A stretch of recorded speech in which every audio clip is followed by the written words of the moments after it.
ദൈവത്തിരുനാമത്തിന് മഹത്വമുണ്ടാകുമാറാകട്ടെ. എന്താണ് തിരുവചനാധിഷ്ഠിത പ്രവചനം? ആരാണ് കള്ളപ്രവാചകൻ? ഇതിൻ്റെ അടുത്ത അധ്യായം, രണ്ടാമത്തെ അധ്യായത്തിലേക്കാണ് നമ്മൾ കടക്കുന്നത്. ആദാം മുതൽ ഏഴാമനായ ഹാനോക്കിനെ ആദ്യത്തെ പ്രവാചകൻ എന്ന നിലയിൽ ദൈവവചനമാകുന്ന വിശുദ്ധ ബൈബിൾ പരിചയപ്പെടുത്തുന്നു. യൂദ 14-15 വാക്യങ്ങളിൽ നമുക്കത് മനസ്സിലാക്കുവാൻ കഴിയും. ദൈവപുരുഷനായ നോഹ തൻ്റെ സന്തതികളുടെ ഭാവി പ്രവചിച്ചതായി ഉൽപ്പത്തി പുസ്തകം 9-ാം അധ്യായത്തിൽ നാം കാണുന്നു. അബ്രഹാമും ഒരു പ്രവാചകൻ ആയിരുന്നു. അത് ഉൽപ്പത്തി പുസ്തകം 20-ാം അധ്യായത്തിൽ അതിനെപ്പറ്റി വിശദീകരണമുണ്ട്. മോശ വിശിഷ്ട പദവിയിലുള്ള ഒരു പ്രവാചകനായിരുന്നു. ബൈബിൾ പലയിടത്തും ഈ മോശയെപ്പോലൊരു പ്രവാചകൻ എന്നൊരു പരാമർശം നമുക്ക് കാണാം. ഇസ്രയേലിൻ്റെ ഒരു ശ്രേഷ്ഠ പ്രവാചകനായിരുന്നു. അവരെ മരുഭൂമിയിൽ കൂടി വഴി നടത്തിയ, അവരുടെ മരുഭൂ പ്രയാണ യാത്രയിൽ അവർക്ക് നേതൃത്വം നൽകിയ ഒരു വലിയ പ്രവാചകനായിരുന്നു. അവരുടെ നവോത്ഥാനത്തിൻ്റെ, കനാൻ നാട്ടിലേക്കുള്ള പ്രവേശനത്തിനോടൊക്കെ ബന്ധപ്പെട്ട് ഉള്ള വലിയ പ്രവാചകനായിരുന്നു നോഹ. പിന്നീട് നമ്മൾ നിരവധി പ്രവാചകന്മാരെ പിന്നീട് കാണുവാൻ കഴിയും.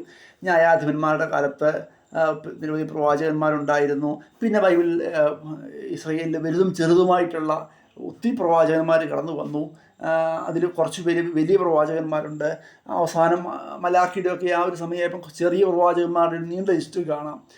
അപ്പോൾ അങ്ങനെ ഒത്തിരി പ്രവാചകന്മാർ ബൈബിളിലെ പ്രവചനത്തിന് വേണ്ടി പ്രവാചകന്മാരുടെ ഗ്രന്ഥങ്ങൾ തന്നെ നിരവധിയുണ്ട്. അങ്ങനെ പ്രവാചകന്മാരുടെ ഒരു വലിയ ശ്രേണി തന്നെ ശമൂവേലിൻ്റെ കാലം മുതൽ മലാഖി വരെ ഒരു തുടർച്ചയായിട്ട് തന്നെ നമുക്ക് ഒരു പ്രവാചക ശ്രേണി നമുക്ക് കാണുവാൻ കഴിയും. എന്താണ് പ്രവചനത്തിൻ്റെ ഉറവിടം? പ്രവചനത്തിൻ്റെ പ്രഭവസ്ഥാനം ദൈവം തന്നെയാണ്. യഹോവ അരുളി ചെയ്യുന്നു എന്ന ആമുഖത്തോടെയാണ് പ്രവാചകൻ സന്ദേശത്തിൻ്റെ ആമുഖം കുറിക്കുന്നത്. യഹോവ അരുളി ചെയ്യുന്നു എന്നുള്ള ഒരു ആമുഖത്തോടു കൂടിയായിരിക്കണം ഏതൊരു പ്രവാചകനും തൻ്റെ പ്രവചനം ആരംഭിക്കേണ്ടത്. ഇരമ്യ പ്രവാചകൻ്റെ ഒക്കെ പറയുമ്പം 1-ാം അധ്യായത്തിൽ പറഞ്ഞു, യഹോവയുടെ അരുളപ്പാട് എനിക്കുണ്ടായി എന്ന് പറഞ്ഞാണ് പ്രവാചകന്മാരെല്ലാം തുടങ്ങുന്നത്. താൻ പറയുവാൻ പോകുന്ന കാര്യത്തെപ്പറ്റി കൃത്യമായ ബോധം പ്രവാചകൻ ഉണ്ടായിരിക്കണം. ദൈവാത്മാവ് കാരണം എന്ന് വെച്ചാൽ ഈ നമ്മൾ പറയാൻ പോകുന്നൊരു കാര്യത്തെപ്പറ്റി പ്രവാചകന് കൃത്യമായ ബോധം ഉണ്ടാകണം. അത് പറയുമ്പോൾ നിങ്ങൾക്ക് പെട്ടെന്ന് സംശയം തോന്നും. എന്ന് പറഞ്ഞാൽ ഈ ദൈവാത്മാവിൻ്റെ ഒരു പ്രത്യേകത എന്നാന്ന് ചോദിച്ചാൽ, ദൈവാത്മാവ് ഒരിക്കലും മനുഷ്യനെ ബാധിക്കുകയില്ല. ഇത് അഭിഷേകം ചെയ്യുകയാണ് ചെയ്യുന്നത്. എന്താണ് പെട്ടെന്ന് അങ്ങോട്ട് പിടികിട്ടി കാണത്തില്ല. ഞാൻ പറഞ്ഞുതരാം. ഈ ബാധിക്കുക എന്ന് പറഞ്ഞാൽ ഒരു മനുഷ്യൻ്റെ പൂർണ്ണ നിയന്ത്രണം മറ്റൊരാൾ ഏറ്റെടുക്കുക എന്ന്. ഇപ്പം ഭൂതം ബാധിച്ചവരെയൊക്കെ നമ്മൾ കണ്ടിട്ടില്ലേ? അവർക്ക് ഒരു സ്വയമായിട്ടൊരു ചിന്താശേഷി കാണത്തില്ല, സ്വയം നിയന്ത്രണമില്ല, സ്വയം നിയന്ത്രണം നഷ്ടപ്പെടും. എന്നിട്ട് അവർ മറ്റൊരാളാൽ നിയന്ത്രിക്കപ്പെടുന്നൊരവസ്ഥ. അപ്പോൾ അവൻ ചെയ്യുന്ന യാതൊരു കാര്യത്തിലും അവനൊരു ഉത്തരവാദിത്വമില്ല. അവൻ സ്വയമല്ലല്ലോ അത് ചെയ്യുന്നത്. എന്നാൽ ഈ പരിശുദ്ധാത്മാവ് മനുഷ്യനെ അങ്ങനെ ബാധിക്കുകയല്ല. ദൈവം പ്രവാചകന്മാരെ അഭിഷേകം ചെയ്യുകയാണ് ചെയ്യുന്നത്. അപ്പം ബാധിക്കപ്പെട്ടാൽ ഇച്ഛാശക്തി നഷ്ടപ്പെടും. പക്ഷേ അഭിഷേകം ചെയ്യപ്പെട്ടാലുള്ള ഗുണം എന്നാന്ന് ചോദിച്ചാൽ അവൻ്റെ ഇച്ഛാശക്തി നഷ്ടപ്പെടുകയില്ല. അവൻ്റെ ആ ഒരു ഇച്ഛാശക്തിയെല്ലാം നിലനിർത്തിക്കൊണ്ട് തന്നെ ദൈവം മനുഷ്യനെ അഭിഷേകം ചെയ്ത് ഈ ഒരു കാര്യത്തിന് വേണ്ടി നിയോഗിക്കുകയാണ് ചെയ്യുന്നത്. അതുകൊണ്ട് തന്നെ പ്രവാചകൻ പറയുന്നതെല്ലാം സ്വന്തം നാവ് കൊണ്ടായിരിക്കും. പറയുന്ന കാര്യത്തെപ്പറ്റി ഒരു നല്ല ഗ്രാഹ്യം, തത്സമയ റിപ്പോർട്ടിംഗ് അല്ല അവിടെ നടക്കുന്നത്. പ്രവാചകൻ ആദ്യം കാര്യം ഗ്രഹിക്കും, അതിനുശേഷം ഞാൻ തൊട്ട് പറയുന്നു എന്ന് പറഞ്ഞാൽ ദൈവം പെട്ടെന്ന് പ്രവാചകൻ്റെ നാവ് അങ്ങ് ഏറ്റെടുത്ത് ദൈവം പ്രവാചകൻ്റെ നാവിൽ കൂടെ അങ്ങ് സംസാരിക്കുകയല്ല.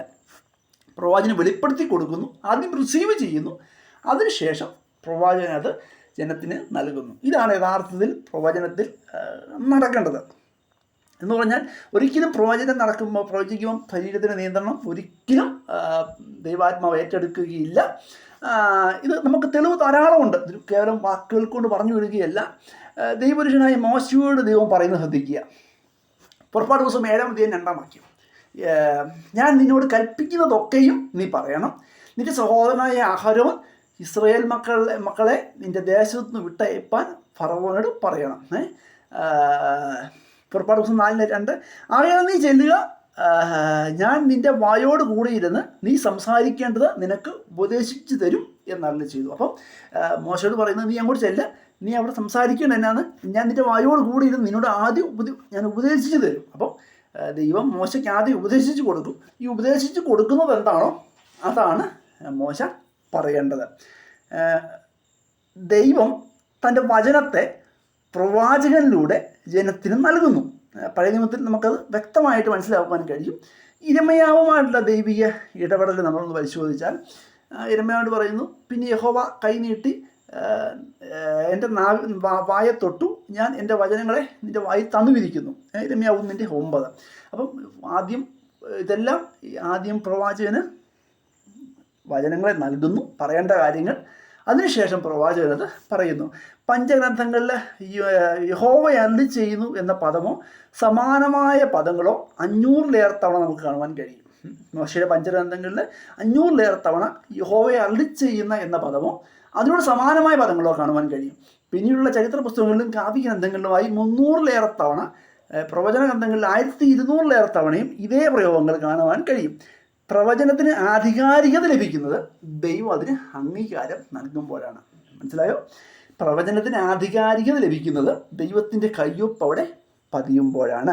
അതുകൊണ്ട് തന്നെ ദൈവം അരുളി ചെയ്യുന്ന കാര്യം പൂർണ്ണ ബോധത്തോടെ പ്രവാചകൻ പറയുന്നു. അതുകൊണ്ട് തന്നെ ഒരു പ്രവാചകനോട് നമുക്ക് ഒരു കാര്യം നമ്മോട് പറഞ്ഞു, കുറച്ച് നമുക്ക് ന്യായമായ വിശദീകരണം ചോദിക്കാം. ആ പ്രവാചകന് ദൈവം എന്നെ ബാധിച്ചു, ദൈവം അന്നേരം പറഞ്ഞത് ആ ദൈവത്തോട് ചോദിച്ചോ, എനിക്കറിയത്തില്ലെന്ന് പറഞ്ഞ് ഒഴിഞ്ഞു മാറാൻ പറ്റില്ല. കാരണം ദൈവം അവൻ്റെ ഹൃദയത്തിലേക്ക് കൊടുക്കുന്ന കാര്യങ്ങളാണ് പ്രവാചകൻ പറയേണ്ടത്.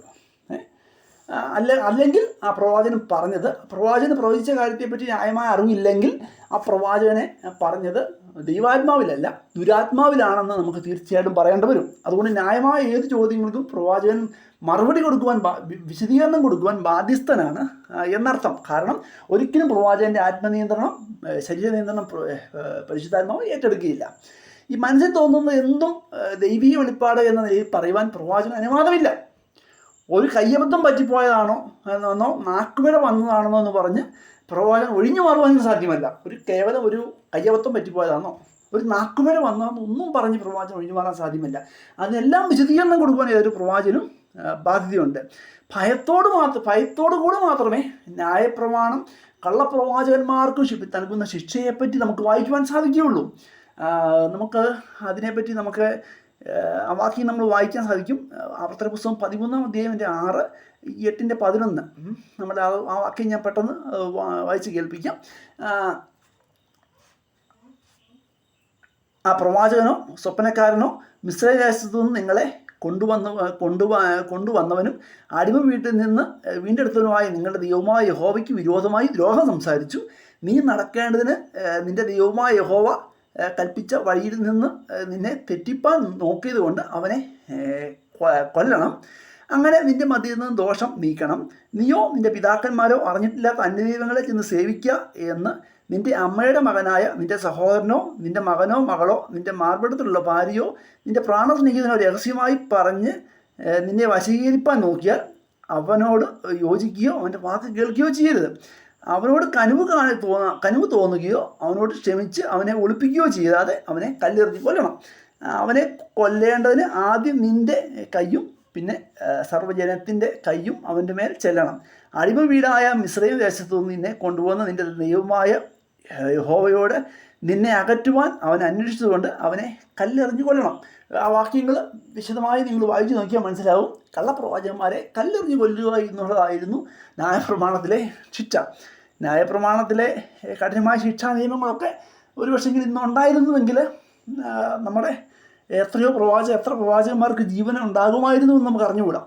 ഏതായാലും ന്യായപ്രമാണത്തിൽ അതികഠിനം. ഇത് കൃപായുഗമാണ്, കൃപയുടെ കാലഘട്ടമാണ്.